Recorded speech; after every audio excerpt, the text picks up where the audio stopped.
dia para vocês. Hoje eu trouxe aqui um tema muito importante, um tema que está em pauta nas discussões aí, que é sobre a diversidade étnico-racial e diversidade de gênero e de sexo. Para abrir esse tema, eu trouxe aqui para vocês um cordel sobre diversidade de Braulio Bessa. Eu acredito que todos aqui já conhecem esse jovem poeta cearense. O Braulio Bessa, ele usa a sua arte de fazer poesia para combater o preconceito, combater a discriminação e principalmente em defesa do povo nordestino. Acredito que todos já tenham visto o Braulio na televisão. Então, sobre a diversidade, ele escreveu o seguinte: seja menos preconceito, seja mais amor no peito, seja amor, muito mais amor. E se mesmo assim for difícil ser, não precisa ser perfeito. Se não der para ser amor, que seja pelo menos respeito. Há quem nasceu para julgar e há quem nasceu para amar. E é tão difícil entender em qual lado a gente está, que o lado certo é amar. Amar para respeitar, amar para tolerar, amar para compreender que ninguém tem o dever de ser igual a você. O amor, meu povo, o amor é a própria cura, remédio para qualquer mal. Cura o amado e quem ama, o diferente e o igual. Talvez seja essa a verdade, que é pela anormalidade que todo amor é normal. Não é estranho ser negro, o estranho é ser racista. Não é estranho ser pobre, o estranho é ser elitista. O índio não é estranho é o desmatamento. Estranho é ser rico em grana e pobre em sentimento. Não é estranho ser gay, estranho é ser homofóbico. Nem meu sotaque é estranho é ser xenofóbico. Meu corpo não é estranho. Estranho é a escravidão que aprisiona seus olhos na grade de um padrão. Minha fé não é estranha. Estranho é a acusação que acusa inclusive quem não tem religião. O mundo sim é estranho, porque por tanta diversidade ainda não aprendeu a viver em igualdade. Entender que nós estamos percorrendo a mesma estrada, pretos, brancos, coloridos, em uma só caminhada. Não carece de divisão por raça, religião, nem por sotaque, gente. Seja homem ou mulher, você só é o que é, por também ser diferente. Por isso, minha poesia, que sai aqui do meu peito, diz aqui que a diferença nunca foi um defeito. Eu reforço esse clamor. Se não der para ser amor, que seja pelo menos respeito. Então, o Braulio Bessa nos faz um convite aqui, nesse poema, né, que se você não pode amar o diferente de você, que você tenha pelo menos respeito pelas pessoas que são assim diferentes em todos os sentidos, né, fisicamente, diferentes conforme a orientação sexual, que nós vamos estar falando posteriormente, né, diferentes, né, porque tem uma religião diferente da sua, né. Então, isso aí é o respeito pela diversidade, que é uma característica de todos os povos do planeta, né, gente? Então, quando você procura no dicionário o significado de diversidade, você vai ver lá que diversidade significa aquilo que é diverso, aquilo que é diferente, certo? E não dá para falar de diversidade sem falar das etnias, né? Sem falar da diversidade de gênero e de sexo. Eu vou pedir isso, né, para achar o próximo slide aqui. Então, é muito importante a gente saber qual é a diferença entre raça e etnia, porque muitas pessoas hoje usam o conceito de raça de uma forma bastante racista mesmo, bastante preconceituosa. Então, hoje nós vamos ver aqui a diferença entre etnia e raça. Etnia vem do grego, né? Etnos. Etnos significa povo, significa nação. Então, eu posso definir a etnia como um povo que está unido pela mesma língua, pelas mesmas origens, um povo que tem a mesma cultura ou mesma religião. Então, eu posso falar em etnia Machacali, que nós temos aqui próximo de nós, posso falar na etnia brasileira, certo? Na etnia africana, tá? Agora, raça. Olha só o que tem ali definindo raça. É apenas um rótulo para nos separar uns dos outros, segundo a ciência. Segundo a ciência, a raça não tem base genética ou científica. Então, gente, mais ou menos no começo do século XVIII, muitas as pessoas usavam o termo raça para classificar em grupos as pessoas que tinham diferenças físicas em relação à cor da pele, ao tipo de cabelo, em relação às origens, certo? Então, a cor da sua pele, o tipo do seu cabelo, a sua origem eram critérios estabelecidos pela sociedade para determinar de qual raça você seria. Mas, aí o que aconteceu? Em nome dessa ideologia de que raça pode ser definida pelas características físicas, é que os povos europeus cometeram muitas atrocidades, né, contra os povos africanos e contra os povos indígenas em todo o mundo.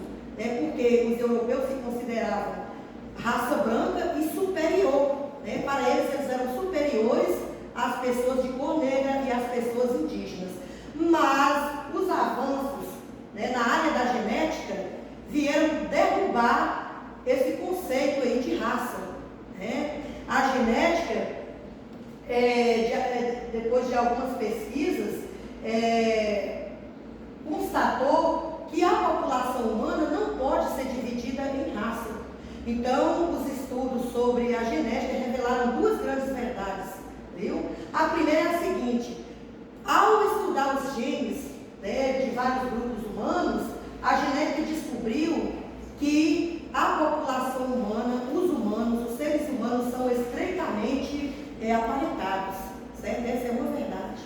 E uma outra descoberta, da genética foi a seguinte: eles, a partir do estudo sobre os genes das populações humanas, eles conseguiram construir uma árvore genealógica das populações humanas. E o que eles constataram? Que todas as pessoas que vivem hoje têm sua origem no continente africano. Não importa se ela seja loira, branca, morena, mestiço, índio, tem sua origem no continente africano. Foi isso que a genética descobriu, as duas grandes verdades, certo?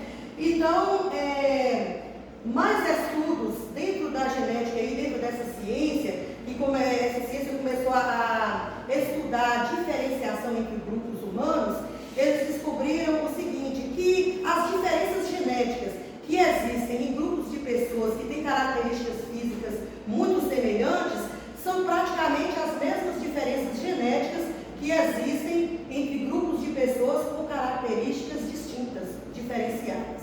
Então, do ponto de vista da biologia, não existe uma raça com contorno definido, certo? Não existe.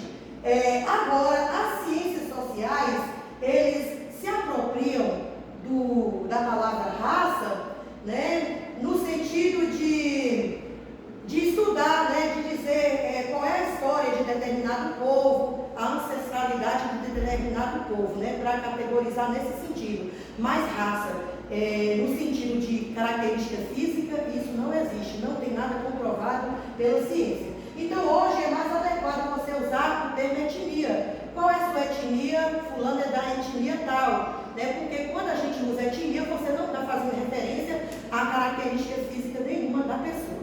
Então, o que existe hoje são o quê? Uma variedade de características físicas, pessoas com várias características físicas diferentes, tá? Mas não existe mais esse conceito de raça. Então, o conceito de raça foi superado. Nós temos ali o conhecimento produzido pela genética, que estuda os elementos mais fundamentais na formação dos organismos vivos, provou que raças humanas não existem. Ou todos os homens são extremamente parecidos em termos genéticos. Todas as pessoas, gente, carregam uma coleção de mesmos genes, tá? Por isso que são extremamente parecidos em termos genéticos. O conceito de raça é baseado em distinções culturais que serviram para o estabelecimento de relações de opressão. Então, eu posso dizer que o conceito de raça é uma criação da sociedade. A sociedade criou esse termo raça, mas para desmerecer os grupos, em detrimento de outros, para colocar os grupos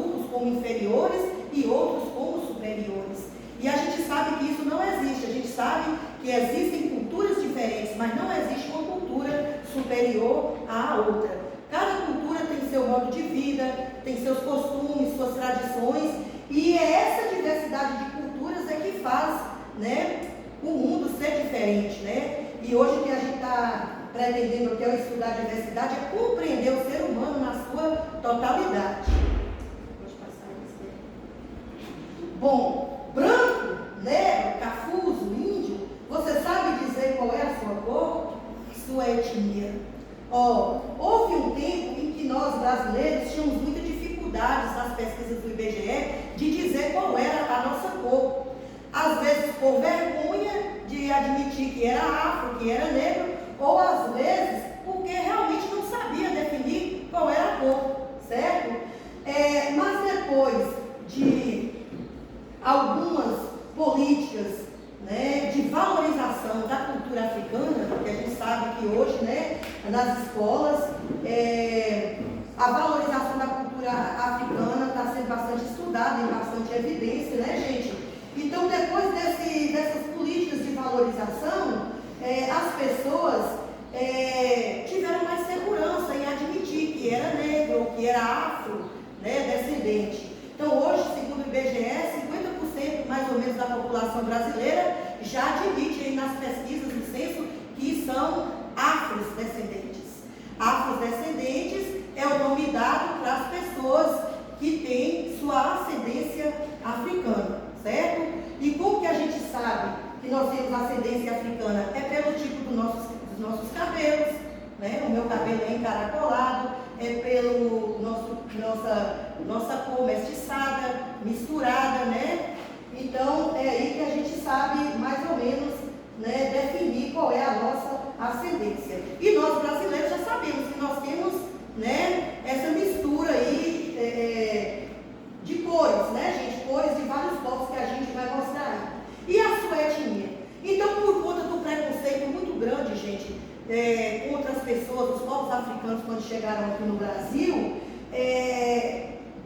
as pessoas ficaram sem saber de qual etnia veio. Porque a gente sabe que quando os negros chegaram ao Brasil, vieram várias etnias, não foi um grupo só, uma tribo só. Vieram os bantus, vieram os nagôs, né? Várias etnias vieram de lá, etnias diferentes. Então, muitos de nós somos descendentes de uma dessas etnias e nem sabemos, porque isso não ficou registrado nos livros, certo? Pode passar isso. Então, nós temos ali brasileiros, um povo miscigenado. Eu acredito que vocês já sabem disso, né? Que nós somos o resultado da mistura de muitos povos. Nós vamos ver ali, né? Olhando aquela foto ali, a gente percebe que o brasileiro ele pode ter várias caras. É possível a gente encontrar no Brasil um brasileiro com os traços orientais. Não é, gente? Por quê? Por causa dos japoneses que migraram para o estado de São Paulo e outras regiões do Brasil, mas principalmente São Paulo. Então nós temos brasileiros ruivos, brasileiros louros, olhos verdes, brasileiros morenos, brasileiros mais negros, né? Temos brasileiros com todas as caras e é por isso que nós hoje somos reconhecidos no mundo como um dos povos mais bonitos, né? Não sei se vocês sabiam disso, que o povo brasileiro é considerado um povo bonito, um povo diversificado, né? De várias características, várias caras, certo? Pode passar aí. Bom, então nós vamos ver ali os principais grupos no processo de miscigenação no período colonial. O período colonial, como todo mundo já sabe, foi o período em que os portugueses chegaram ao Brasil, certo? E para colonizar o nosso país, né? Então, primeiramente, chegaram os portugueses, certo? Vocês acham que nas esquadras vieram mulheres? Não, gente, mulher nenhuma ia se aventurar pelos mares, né? Viagem muito perigosa. Chegaram aqui homens, né? Portugueses, chegaram aqui ao território brasileiro. Chegando aqui, encontraram os povos indígenas, muitos povos de várias etnias, certo? Então, a princípio, os portugueses, né, se uniram às índias, construíram famílias, tiveram filhos com essas índias. Aí já começou o processo de miscigenação, né? Mais tarde, né, chegaram os africanos, né, para trabalhar nas lavouras de café, de cana-de-açúcar. Os africanos, né, que também eram de várias etnias, começaram a se misturar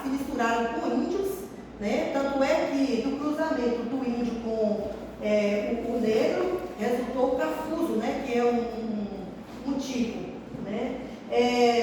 Os negros também, né? Muitas negras se casaram, né? Com os senhores, né? Portugueses, senhores brancos.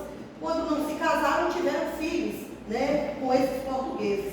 E aí começou o processo de miscigenação, né? De 3 grupos principais: portugueses, africanos e indígenas. Esses 3 grupos aí estão na base, né, da nossa formação, tá? Da formação do povo brasileiro. São esses 3 primeiros grupos aí. Vai passar isso aí. Bom, no século XIX, né, com a Revolução Industrial, o crescimento das indústrias, outros grupos chegaram ao Brasil e participaram do processo aí da miscigenação do povo brasileiro, né? Chegaram ali os italianos na região de São Paulo, acho que vocês já estudaram essa história, né? Os alemães procuraram o Rio Grande do Sul e Santa Catarina por ter um clima mais parecido assim com o país deles, né? Os espanhóis foram para São Paulo, Rio de Janeiro e Bahia, e os japoneses se fixaram em São Paulo e no Paraná. É claro, gente, que ali tem outros povos, tá? Mas eu não coloquei todos, eu coloquei ali os que chegaram em maiores grupos, certo? Então, essas pessoas aí começaram a se misturar também com aqueles que já estavam aqui, né? Já bastante miscigenados, bastante misturados. Mas a história conta também que por trás desse objetivo de trazer pessoas europeias para o Brasil, por trás disso aí, existia um objetivo, sabe qual era? Um objetivo bastante preconceituoso e até racista. Eles queriam branquear a população brasileira. Branquear por quê? Pensa bem, no início só portugueses, índios e negros se misturaram. Então eles pensaram, vamos trazer os europeus, que são todos brancos, para branquear o Brasil aí, o Brasil, né, se destacar no cenário mundial aí, com uma população de gente branca, né, um pensamento extremamente racista, preconceituoso, né, gente? Vamos passar aí? Bom, então eu trouxe para vocês aí que dentro da diversidade nós temos algumas ideias e alguns comportamentos que negam as diferenças, tá? Alguns comportamentos que negam as diferenças são aquelas lá, ó, o etnocentrismo, o estereótipo, o preconceito, a discriminação e o racismo, certo? O etnocentrismo ali se baseia na ideologia de que existem culturas superiores. É quando um povo acha que a cultura dele é superior a uma outra cultura. Foi assim que os portugueses fizeram. Eles têm esse pensamento etnocentrista, né, de achar que eles poderiam fazer qualquer coisa com os índios, matar, destruir, né? Por quê? Porque eles eram raças superiores. Isso é um pensamento etnocêntrico. É quando eu, como brasileira também, achar que a minha cultura, a cultura brasileira é melhor que a cultura, por exemplo, dos venezuelanos ou dos colombianos, certo, gente? Então isso é um pensamento etnocêntrico, certo? Que vai de contra a ideia de diversidade, né? O outro é o estereótipo. Estereótipo é uma construção, é uma ideia coletiva criada a respeito de um determinado povo. Por exemplo, muitas pessoas no exterior, muitos estrangeiros, falam que os brasileiros são preguiçosos, né? Construíram essa ideia de que nós somos povos preguiçosos. Ou então achar que o baiano é preguiçoso, ou que o índio é preguiçoso. Isso são estereótipos construídos socialmente. É como achar também que a mulher não pode ser boa motorista. Isso é um estereótipo, certo, gente? São ideias preconceituosas, né, criadas a respeito de determinado grupo. E temos ali, né, o preconceito. Como todo mundo já sabe, o preconceito é uma ideia preconcebida a respeito de determinado grupo de pessoas, certo? Por exemplo, eu achar que todos os índios da tribo Machacali, próximo aqui de nós, são ladrões, que todos são. Não, gente, nem todos são. É claro que lá existem muitos índios que são honestos, certo? Então, isso é o preconceito, certo? E por causa do preconceito vem a discriminação. Você discriminar uma pessoa índia, por exemplo, achando que ela é ladra, certo? Às vezes a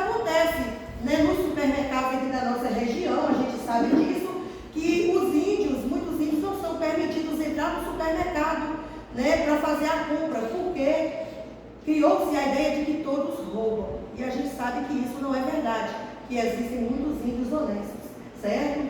Então, a atitude preconceituosa e discriminatória se concretiza ali no racismo, né? O racismo é a concretização dessas ideias que a pessoa pode ter a respeito dos povos, certo? Vamos passar? Ali, o que caracteriza o preconceito, a discriminação e o racismo? Temos ali, o preconceito é uma opinião preconcebida sobre determinado grupo ou pessoa. O racismo é uma ideologia que estabelece noções de superioridade a uns e inferioridade a outros. Né? Em relação a atitudes racistas, eu acho que todos conhecem, né? O jogador que foi jogado no exterior aí, jogaram para ele uma casca de banana, ou jogaram uma banana para ele, e ele pegou a banana e devorou, comeu a banana, né? Aqui foi uma atitude de protesto contra o racismo, né? Em algum país aí que não me lembro o nome. Temos também no Rio Grande do Sul, né? Uma moça que chamou o jogador de macaco, e depois ela sofreu punições, tanto da sociedade quanto da justiça, porque no momento em que ela estava proferindo aquelas palavras racistas, a câmera focou, né, bem o rosto dela de perto, certo? Depois essa pessoa ficou com medo de sair às ruas, com medo de alguma represália por parte da população, por causa da atitude que ela teve em relação, né, a um irmão brasileiro, certo? Temos ali também a discriminação, que é a manifestação material do preconceito e do racismo. Então, você discrimina alguém quando você proíbe uma pessoa de entrar em determinado lugar por ela ser negra, quando aquela pessoa não conseguiu uma vaga na universidade porque é negra, certo, gente? Alguns ambientes, né, que, por exemplo, proibiram alguém de entrar ali porque é negro, porque é gay, certo? Porque é homossexual, então isso são atitudes, né, racistas, tá, gente? Pode passar? O próximo. Tá. É isso mesmo? Tá. Então, olha só, hoje nós temos aí, gente, o que o governo fez? Como forma de valorizar a cultura africana, que trouxe muita riqueza, né, para a cultura brasileira. Os povos africanos ajudaram a construir o nosso Brasil, trabalharam nas lavouras, nas indústrias, nas plantações. A gente sabe, né, também que eles trouxeram a sua cultura, a sua religião. É por isso que hoje o Brasil tem uma cultura tão diversa e tão rica, né, por conta dos povos africanos. Mas acontece que os povos africanos não se viam representados nos livros, não se viam representados nas aulas de história, de geografia. Os povos africanos não se viam representados nos livros literários, até mesmo, gente, os livros didáticos, nas ilustrações, só traziam ilustrações de personagens brancos, certo? Os livros didáticos, muitos livros didáticos até hoje deixam de trazer textos de autores negros, né? Você olha na televisão, são poucos os apresentadores de cor negra que aparecem na televisão. As apresentadoras de programas de TV, se você for olhar, a maioria são loiras, né, dos olhos azuis, certo? E o que existe por trás disso? Por que as pessoas negras não estão chegando lá na apresentação de um programa de televisão? Por quê? Porque tem por trás disso aí, gente, uma ideologia racista, certo? Então, o que o governo fez? Para valorizar a cultura afro, né, descendente, que é também nossa cultura, eu também sou afrodescendente, o governo criou a Lei 10.639/2003, que estabelece a obrigatoriedade do ensino de história e cultura afro-brasileira e africana na educação básica. O que é a educação básica? É a educação do primeiro até o ensino médio, viu, gente? Faz parte da educação básica. Então, é obrigatório o professor de história trabalhar a história da África e trabalhar também a cultura afro-brasileira nas aulas de história, que eu acredito que isso já tem sido feito aqui na nossa escola, certo? Também nós temos ali a lei número 11.096/2005, que criou o programa Universidade para Todos, o ProUni. Eu acredito que todos já ouviram falar do ProUni, né, gente? O ProUni foi criado pelo governo federal e ele fornece bolsas de estudo para afrodescendentes na nas universidades privadas. Então, hoje, quem se declara negro ou afro, né, já vai ter essa oportunidade ali de entrar numa universidade através do ProUni, certo, gente? Temos também o decreto 4.886/2003, que institui a Política Nacional de Promoção da Igualdade. Tá? Pode passar, Esther. Temos ali também a criminalização do racismo, né, gente, que definiu os crimes resultantes de preconceito de raça, né, ou de cor, faltou a palavra cor ali, né? A lei é aquela lá, 7.716/1989, viu, gente, que pune as pessoas que tiverem atitudes racistas e discriminatórias contra uma outra pessoa, certo? O reconhecimento ao direito de posse da terra às comunidades quilombolas. Essa foi uma outra atitude, uma outra ação do governo federal, né, para amparar aquelas pessoas que são remanescentes dos quilombos, né, que as pessoas descendentes de quilombolas, né, que tinham aquelas terras ali, mas aquelas terras não estavam documentadas no nome dessas pessoas. Então, hoje o governo já regularizou essa situação. Vocês sabem que nós temos aqui uma comunidade quilombola, temos Helvécia, perto de Medeiros Neto, e temos a comunidade quilombola ali dos Becos. Eu acho que vocês já ouviram falar, né? Eles têm uma tradição assim, uma cultura bem particular deles mesmos. E também, gente, a criação do Dia Nacional da Consciência Negra, 20 de novembro. É o dia que os movimentos negros do Brasil se reúnem para protestar, para reivindicar direitos, certo? O Dia Nacional da Consciência Negra é um dia, né, de reflexão por parte da população brasileira, de todos nós, certo, gente? De entender os direitos dos povos, né? Que os afrodescendentes também têm o direito de ter escola boa de qualidade, têm direito à saúde, à educação, certo? Ao lazer, né? Todos nós temos os mesmos direitos, todos nós somos seres humanos. Nós vamos ali agora para o próximo, né? Um outro tipo de diversidade, dentro de uma diversidade maior, certo? Pode passar, Esther, por favor. Tá, tem aquele ali, né? A obrigatoriedade do estudo da história e cultura indígena, né, gente? É a lei número 11.645, de 10 de março de 2008, que torna obrigatório